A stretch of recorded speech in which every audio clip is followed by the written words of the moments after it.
Hi, students. I know you can see me, but I wish I could see you guys. I really miss you, seeing you guys in class. I hope you guys are safe and that you're doing well and staying healthy. I know you guys are super busy adjusting to this e-learning approach, and we teachers are too. I want you to know that you're doing a great job on your Bible class assignments. I'm really enjoying the thoughts that you're putting into your answers. You guys are such good thinkers. I'm proud of you. I want you to know also that I'm going to be really flexible with the due dates on these assignments. I know you guys are super busy, again, doing all of your schoolwork, and I know a lot of you work jobs outside your homes, and a lot of you in the home are trying to help out with younger siblings or with parents around the house, and you guys have a lot on your plate. So anyway, just let me know if you need a little extra time on some of these assignments that I'm giving you. I'll give you full credit. You won't lose any points if it's late. Just communicate with me via email. Let me know if you need some extra time, okay? All right. Well, here's what we're going to do. You guys have done great on the last, 4 or 5 assignments I've sent out that kind of looked at this whole pandemic from a Christian worldview. But I'm ready to move on, and I hope you are too, and pick up where we left off in our study of ethical issues. Our class is called Introduction to Christian Ethics, and so our next topic that we're going to be covering over the next several days covers some topics that I hope you'll be interested in. We're going to be talking about pacifism, self-defense, war. What does the Bible say about Christians serving in the military, gun control, those kinds of topics. And so I hope you'll find it interesting. And so let's jump in. Here's how we're going to do this. As you can see on your screen, I've provided for you a PowerPoint. It's just like the PowerPoints that we would have. Imagine that you're sitting in room 500 and you're filling in the blanks in your booklet while I'm up at the smart board teaching you from the PowerPoint on the board. Same thing, only this time you don't have any blanks to fill in. I've already filled them in for you, okay? Now, as I go through this lesson, I'm going to show you guys questions that you need to answer. You can type out your answers and email those to me, and there'll be about 10 questions, and I'll make sure you understand what the questions are. And you can hit the pause button when I get to those questions and answer them, at that time and then move on, or you can watch the whole video and then go back to the questions. However you want to do it, whatever works out best for you is fine with me. I'm going to keep this video to about 15 minutes, maybe even shorter. And again, want you guys to know I really appreciate your hard work and I'm proud of you. Okay, let's jump into this first topic. What does the Bible say about pacifism? Now, as you know, as we've been looking at these ethical issues, we've been asking the first question, what does the Bible say about whatever the topic is? Most recently, we covered the topics of what does the Bible say about abortion, sex, marriage, homosexuality, gender identity. And so now we're going to see what does the Bible say about pacifism. Now, before we go there, first of all, I want to make sure we all understand what pacifism means. Okay, so here's a definition. Pacifism is the idea that it's always wrong to use violence against others, including military force, for any purpose. So according to pacifism, think about the various things that would be prohibited or frowned upon when it comes to pacifism. For example, pacifism would frown upon military service. Pacifism would frown upon serving your country and defending your country. Pacifism would say it would be wrong to use violence, even lethal force if you have to protect an innocent third party, like if a child was being attacked and you intervened to try to defend the child. Pacifism would say you should not use violence. Defending your home, having to use deadly force if necessary to defend your family and to defend your home. Pacifism would say you shouldn't do that. And even self-defense is frowned upon by pacifism.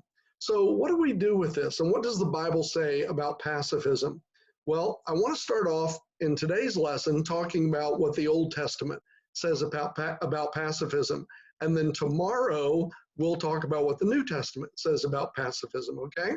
So first of all, the Old Testament is pretty straightforward. The Old Testament supported the use of deadly force under certain circumstances. So do you guys remember what is the sixth commandment? Remember when we learned those 10 commandments using these pictures earlier this school year? Well, as you know, this is a picture of a bomb, and it is in the shape of the number 6. And so the sixth commandment is do not what? Yeah, do not kill. Thou shalt not kill. So someone may ask, well, then how can you say the Old Testament would support using, deadly force or even violence in particular situations? Well, remember, God here, when he said, thou shalt not kill, is not prohibiting killing. Rather, he's prohibiting murder that involves intentional malice. So there's a difference between killing and murder. So you may ask, well, Mr. Starkey, what is intentional malice? That's a great question. So I'm going to bounce it back to you.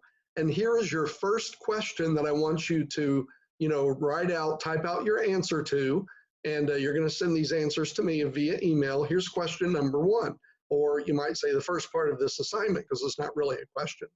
Google intentional malice and write the definition. Okay? So Google that phrase, intentional malice, and then write down the definition. Number 2, using Google for research, list 3 differences between killing and murder. Now, I know there are at least 3 differences, so you can find 3 differences between killing and murder. So the Old Testament, when it says thou shalt not kill, is saying thou shalt not murder.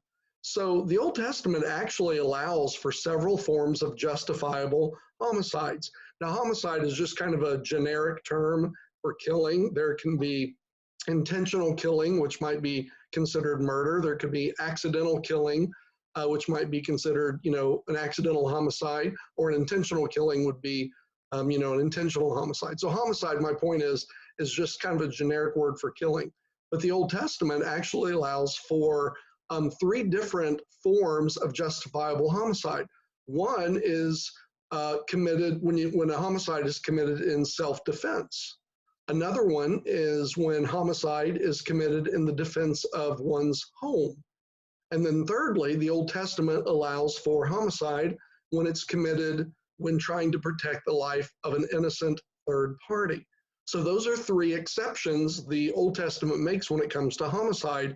It would permit homicide or killing in self-defense, in the defense of one's home, or when trying to protect the life of an innocent third party. So here's what I want you to do. Here are questions number 3 and 4 that I want you to answer. Number 3 says, look up Genesis 14 through 16. What were the circumstances in which Abram committed justifiable homicide? So Abram's name was changed later in his life to what? Abraham, right? So look up Genesis 14 through 16, and just in a couple of sentences, describe the circumstances under which Abram committed justifiable killing. And then number 4, look up Exodus chapter 2, verses 11 through 13. These verses have to do with Moses and a circumstance in which he committed justifiable homicide. So look up Exodus 2, 11 through 13, and just use a couple of sentences and summarize the circumstance in which Moses committed justifiable homicide, okay? Now, you might be surprised to know that these same 3 guiding justifications for homicide that the Old Testament permitted are actually in place across the United States in the laws of each state today. So back up to those again. Here they are, the 3 times homicide is justifiable in the Old Testament: committed in self-defense, committed in the defense of one's home, and committed when trying to protect the life of an innocent third party. All 3 of those are in place in the U.S. laws in our states. So here's what I like for you to do. Here are questions number 5 through 9. Number 5, Google stand your ground law and write what it is. Again, just a sentence or 2. Number 6, do you agree with the stand your ground law? Why or why not? So don't just say yes or no. Tell me why you agree or disagree with it. Number 7, if you saw someone attacking a child and words did not stop the attack, what would you do? So if you saw someone attacking a child and you tried to stop them by shouting at them or scaring them with your words, and that didn't help, what would you do? Number 8, if you would try to intervene to stop the attack, would you use a club or some other kind of weapon? Why or why not? And then number 9, sorry about the mistake there, it should say, how could your answers to numbers 7 and 8 glorify God? So that's an interesting question, isn't it? Because normally when we think about glorifying God, we think about, sharing our faith with someone or, obeying God and those kinds of things. Well, we're glorifying God anytime we do something that he says is a good thing to do. So as we're seeing in the Old Testament, there are times when it is good for us to, for example, in Numbers 7 and 8 there in front of you, intervene when someone innocent like a child is being attacked. So how could intervening, if a child's being attacked, how could that actually glorify God? Kind of a tough question. I look forward to hearing a response to that one, okay? One other thought when it comes to the Old Testament and pacifism, here's a verse that David wrote, Psalm 144, verse 1. You know David, he was the king of Israel. He wrote about half of the Psalms. God said he was a man after God's own heart. And here's what David wrote in Psalm 144, verse 1. Blessed is Yahweh, my strength who, watch this, teaches my hands to war and my fingers to fight. Isn't that interesting? So here's question number 10. Based on today's lesson, what can we conclude about the Old Testament's view on pacifism? And then give 2 reasons why you reach that conclusion. So just go back over these PowerPoints and then just for number 10, write just 3 or 4 sentences, kind of a summary of today's lesson about the Old Testament's view on pacifism, and then kind of give 2 reasons why that's the Old Testament's view, okay? So that's the end of today's lesson of what the Old Testament says about pacifism. Now, tomorrow, we're going to switch gears and talk about what does the New Testament say about pacifism. And I think you'll find this one interesting because this raises questions like, but wait a minute, Mr. Starkey, I thought Jesus said, love your enemies. And I thought Jesus said, turn the other cheek. So what about that? What does the New Testament, what does Jesus have to say about pacifism? Well, that will be our lesson for tomorrow. Okay, guys, so answer those questions that you saw there on the PowerPoint. Email those to me, okay? And again, you're doing a great job. And listen, don't put pressure on yourself, okay? I'm not putting pressure on you. The due date is flexible. You just let me know if you need some more time, and I'll be glad to work with you, okay? You guys are doing great, and I look forward to your responses to these questions, okay? God bless you guys, and love you, and hope you have a great day, okay? Bye.